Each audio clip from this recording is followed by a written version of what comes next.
Son casi 2 años que el Diablo no conoce derrotas en el derbi de la Madonina y el domingo no fue la excepción. Ganamos 1-0 con el gol del menos esperado. Hay que ser sinceros, los hinchas del Milan estábamos ya acostumbrados a ver a Estupiñán en la banca o siendo sustituido, reemplazado por Bartesaghi, que era su rival directo y en esa línea, y que demoró Estupiñán en hacernos olvidar a Teo Hernández. Eso también conllevó a una serie de dinámicas de juego que seguramente Allegri en base a su experiencia insistió para que Estupiñán se sintiera cada vez más a gusto con el equipo, y lo que sucedió este domingo fue, creo que la cumbre de lo que se esperaba de Pérez Estupiñán, un jugador que no solo en defensa tiene que ser cumplidor, porque eso es lo mínimo que se espera en ese rol, sino ser también ofensivo, ser atacante. Recordemos que Teo Hernández subía frecuentemente, tenía esta alianza, tenía esta complicidad con Leao, que ha cambiado también posición, teniendo a un centrocampo con la maravilla que es Modric, y entonces es un equipo distinto al que se veía, se configuró en el pasado Scudetto, y que tenemos en cambio a un nuevo Milan con un Rabiot en el centrocampo, un Ricci, ya nombré al maestro Luka Modric, a un Pulisic que claro, este año no le está acompañando esta temporada, el físico, las lesiones le están seguramente mermando su rendimiento a lo que estábamos acostumbrados de ver, pero nada quita que es un jugador clave para el Milan. Entonces vamos a hablar de Pérez Estupiñán, su crecimiento en esta temporada, la cumbre, como le digo, que significa el gol, una victoria importantísima para el Milan. Estamos a -7 del Inter, quedan 10 partidos, después les hablaré cuáles partidos faltan hasta el final de temporada. ¿Podremos conseguirlo? Creo que todos los hinchas agregamos una ilusión, siempre tener, claro, la mente fría, como se dice, ¿no? La sangre fría para llegar hasta el final y poder obtener un campeonato, pero todavía falta mucho. Entonces vamos a hablar de esto y sobre la gran victoria, porque es importante siempre ganarle a los del otro lado de la orilla. Bienvenidos a Tribu Milan.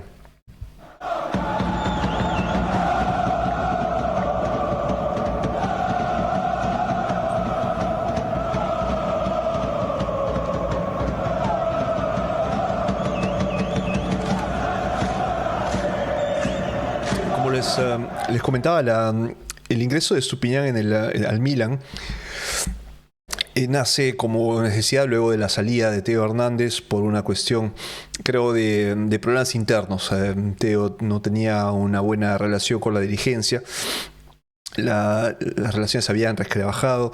Incluso se hablaba de un Leao también saliendo del Milan, ya que el precio del jugador está oscilando los 80 millones o incluso los 100 millones de euros, razón por la cual salió, por ejemplo, Sandro Tonali, y jugadores que, claro, benefician mucho para poder adquirir nuevos jugadores, y al mismo tiempo quita un peso, eso es un lado negativo, de calidad, ¿no? al campeonato en general.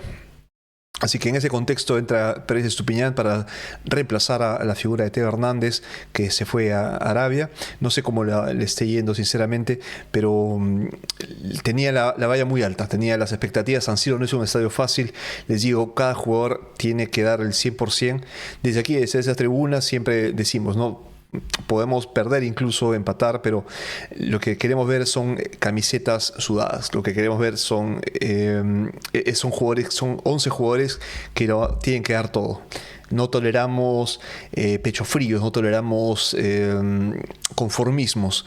Y eso en el extremo, ¿a qué lleva? Que un jugador que de repente se está habituando, se está aclimatando a un nuevo campeonato, porque él viene de la liga inglesa, claro, es distinto, ¿no? También tiene otro físico, es mucho más bajo que Teo Hernández. Y por esa línea, claro, era la gran batalla en el caso del derbi contra Dumfries, un jugador que le supera físicamente en velocidad y en físico, pero Estupiñán tenía una cosa, o tiene un aspecto clave, creo, para Allegri. Es un jugador que al subir lo hace escalando, no es este caballo loco como se le llamaba a Teo, que subía, corría y a veces, cuando de tanto subir se le podía pasar un balón y ya regresar esos metros, esos 30 metros, recorrerlos es más difícil, ¿no? Creo que Estupiñán va subiendo a pocos, le gusta pasar, que le pasen el balón y ser bastante incisivo también con sus pases. Ahora que Leao, como les digo, está cambiando, ya no es el jugador clásico de banda izquierda que espera el balón, supera al rival y centra. Creo que ahora él es quien espera el balón y puede incluso marcar. En la acción de gol, si se dan cuenta, nace por el maestro Luka Modric, la pasa a Tomori, estamos hablando de la banda derecha del campo. Tomori la toca con Fofana a Leao con un toque libera inmediatamente a Fofana, que ya sabe la triangulación. Fofana observa que por la banda izquierda Estupiñán está superando al defensa, es una jugada estudiada seguramente, una jugada que Allegri después se ve en un video que lo revisa con su asistente técnico y esboza una sonrisa, lo que quiere decir es que entiende que esas son las dinámicas de juego adecuadas para un jugador de ese perfil. Estupiñán con velocidad y astucia gana las espaldas del rival de la defensa, consigue capturar, digamos, atrapar el pase y anota el gol, el único gol del partido. Es una jugada preciosa, bien armada, bien estructurada, veloz, de reflejos veloces, de reflejos inmediatos, algo que, claro, el Inter por un motivo es primero en el campeonato, pero también recordemos que ya no está tampoco en Champions, por lo que se está dedicando al 100% en el campeonato, y tiene también jugadores de peso, ¿no? Entonces un equipo que está jugando Copa Italia, que está jugando Champions, que estaba jugando Champions hace una semana, por cierto. ¿Sabe quién anotó el gol los dos goles que eliminaron al Inter? Un ex Milan, un ex delantero, era Jens-Peter Hauge. Jens-Peter Hauge, que estuvo, creo, en la temporada 2018 debe ser, que un periodo de transición, me parece, en la delantera, no llegó a cuajar. Hauge, lo tuvimos ahí, miren cómo son las cosas de la vida, regresa a San Siro, elimina al Inter, así que un saludo a Peter Hauge, que claro, no creo que lo que decía antes, ¿no? De esta presión de San Siro, no todos lo pueden aguantar. O sea, puedes llegar con un gran físico, puedes llegar con una preparación atlética, una pretemporada adecuada, pero aquí, si no estás preparado para recibir críticas, si no estás preparado para que te pifien, que te abucheen al final del partido, y poder, digamos, responder al partido siguiente, no estás para el Milan. De hecho, es un equipo muy difícil, un estadio difícil, una hinchada difícil. Lo hemos visto también el silencio de San Siro. ¿Se acuerdan que publicamos hace un par de años cuando ya la salida de Pioli y la dirigencia con su famoso techo de 20 millones no quería invertir en nuevos jugadores o jugadores de calidad? Hubo un silencio, se jugaba a estadio lleno, pero no había más. O sea, estábamos todos callados, era algo terrible de ver, de espectar. Era una cosa no propia del fútbol, ¿no? Que es un espectáculo, una fiesta. Era algo muy difícil de ver, y sobre todo cuando hablamos de Milan, un equipo histórico. Les decía, Estupiñán, en cambio, sabe, creo que, o entiende que tiene que darle pase a un jugador como Bartesagui, mucho más joven que él.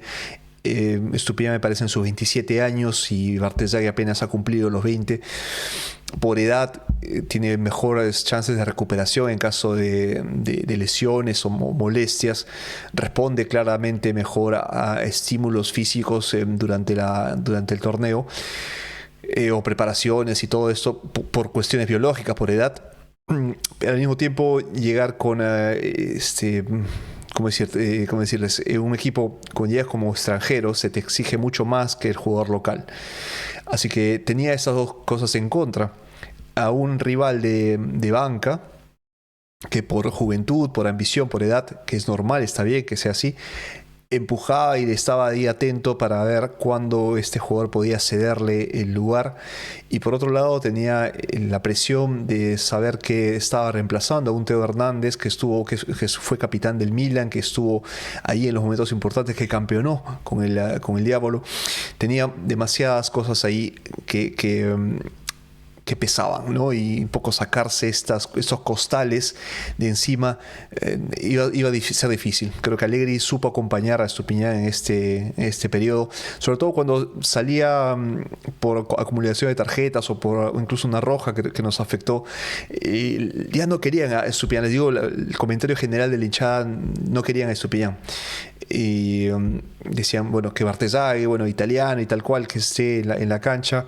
Y también saben por qué sirve, y les digo aquí, la hinchada local, me refiero a los hinchas del Milan en Italia, o italianos, porque favorece, yo creo que pasa en cualquier equipo o en cualquier club, que estás mirando también a tu selección, ¿no? Y sabemos que Italia no tiene una selección sólida, cuajada, y que se ha perdido los últimos mundiales, lo que quiere decir que es un equipo nacional que ha sabido enfrentar siempre una competición mundial, y esta última década ha sido una derrota tras otra, una desilusión tras otra.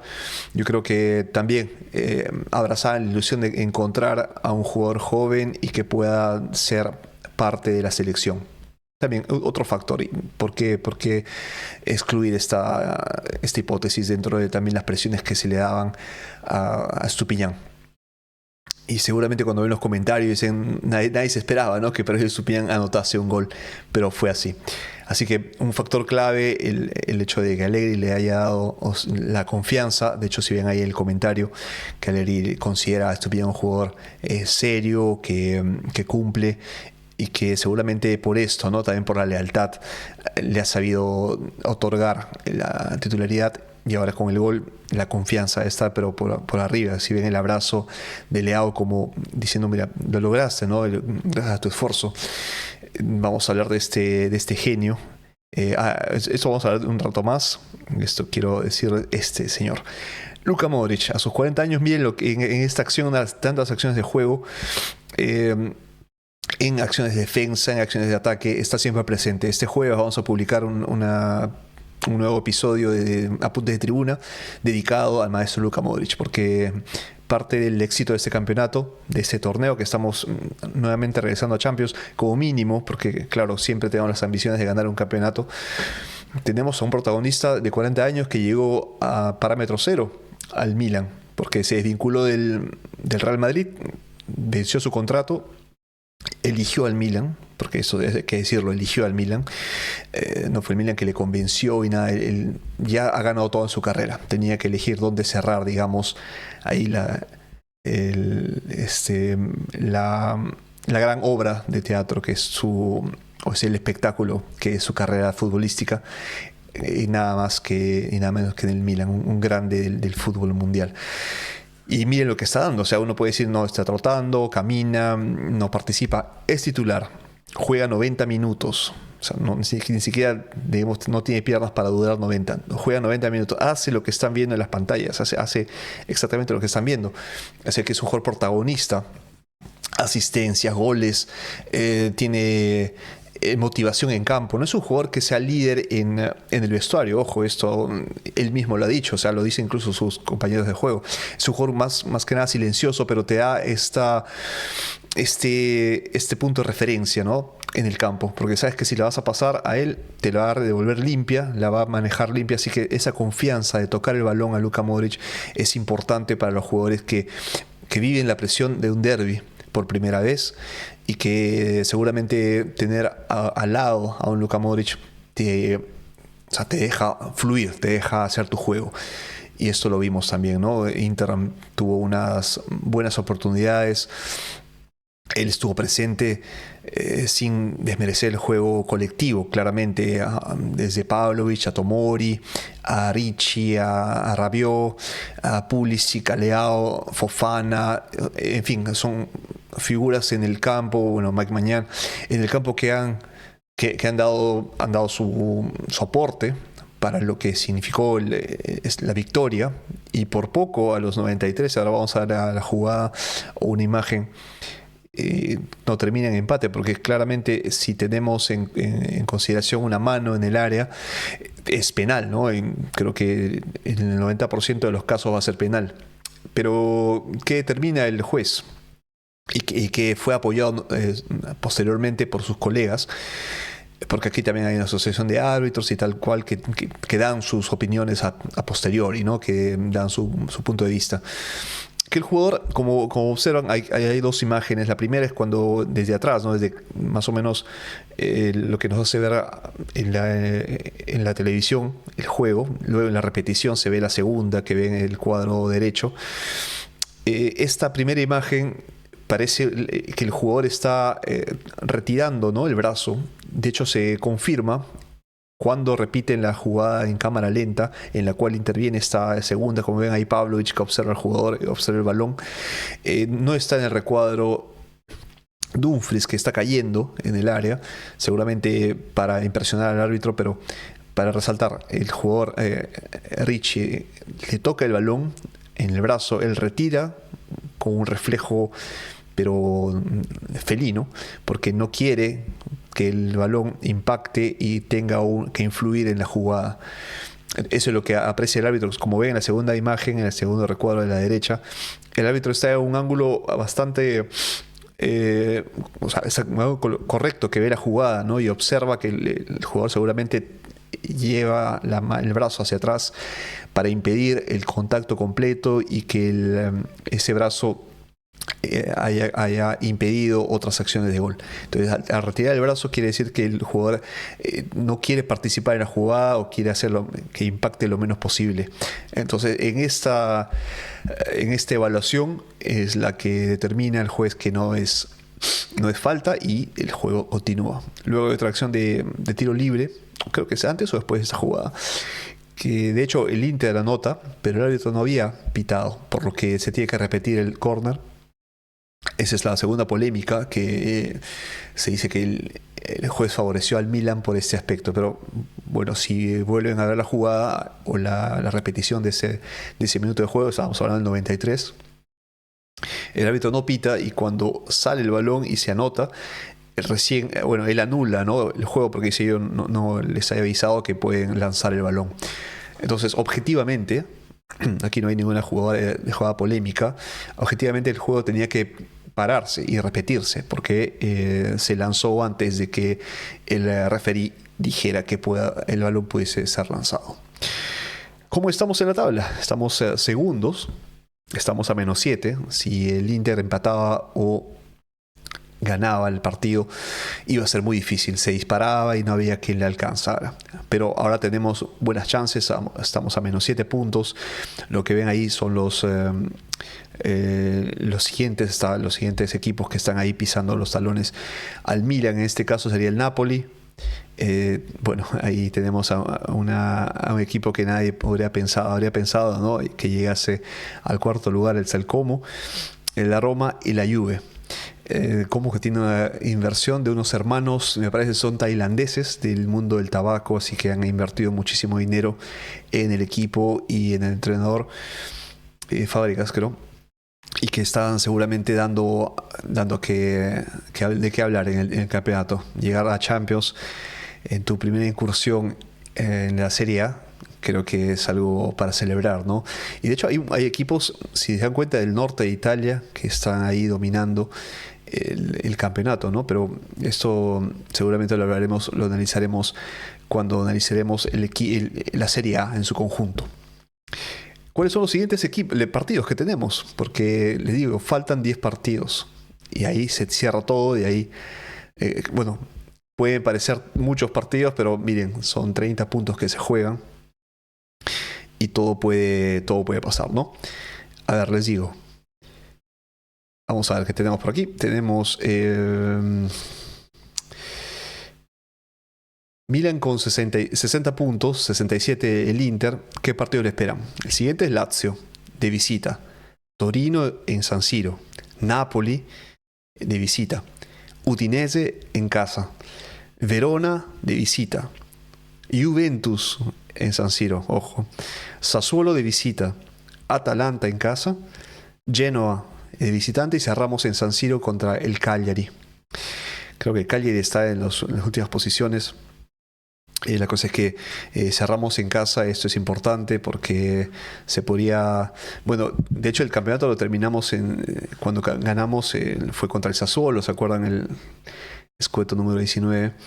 En cambio, Inter, ¿cuáles son los partidos que le esperan? Con 67 puntos en casa, Atalanta, recibe a Atalanta, viaja a enfrentarse a la Fiorentina, recibe a la Roma, va a jugar contra el Como de visita, en casa recibe al Cagliari, visita al Torino, en casa recibe al Parma, va a jugar contra el Lazio al Estadio Olímpico de Roma y recibe en casa al Verona y termina de visitante contra el Bologna.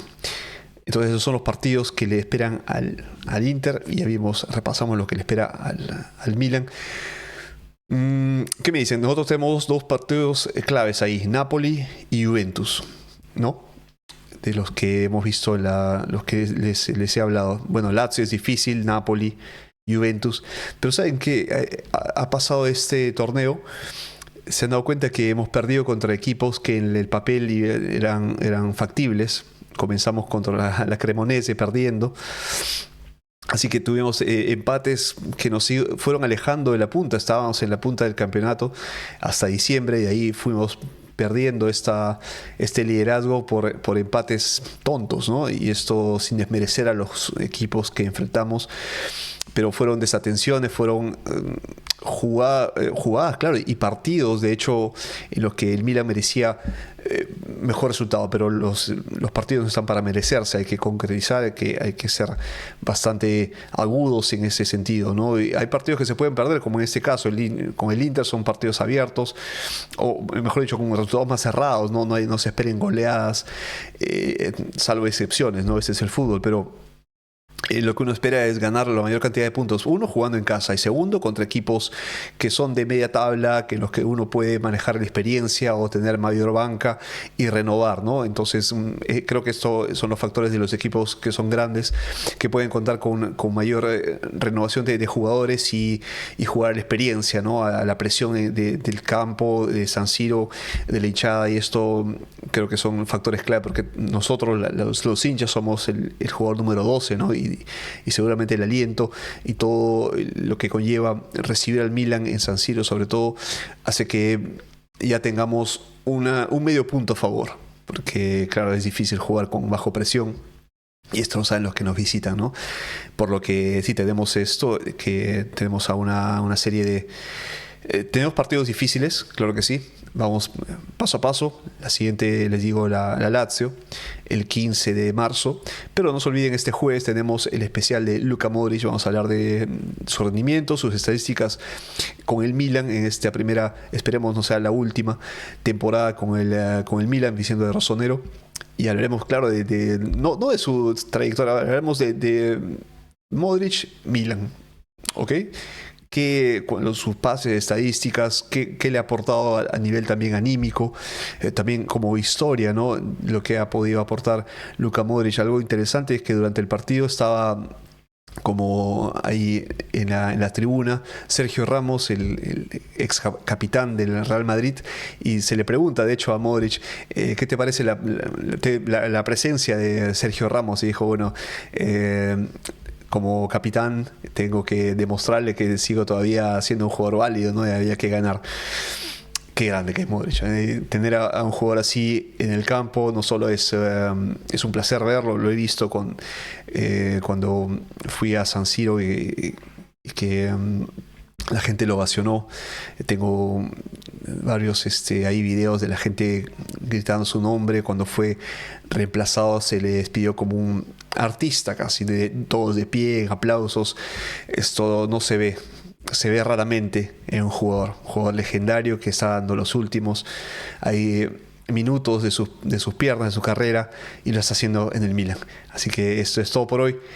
Forza Milan, ha sido un gran partido y esperemos que estos 7 puntos se vayan reduciendo por mérito más del Milan que desmérito del Inter. Esto es lo que quiero decir. Les mando un fuerte abrazo. Estamos de vuelta. Ha sido toda una aventura el nacimiento de mi hijo. Estos meses han sido pues una locura. Pero seguimos siendo ahí, siguiendo al diablo. Pero volveremos a tener estas dinámicas. No se olviden darle un like si les ha gustado, comentar y suscribirse si no lo han hecho antes. Fuerza Milo nuevamente y nos encontramos entonces el jueves. Chao.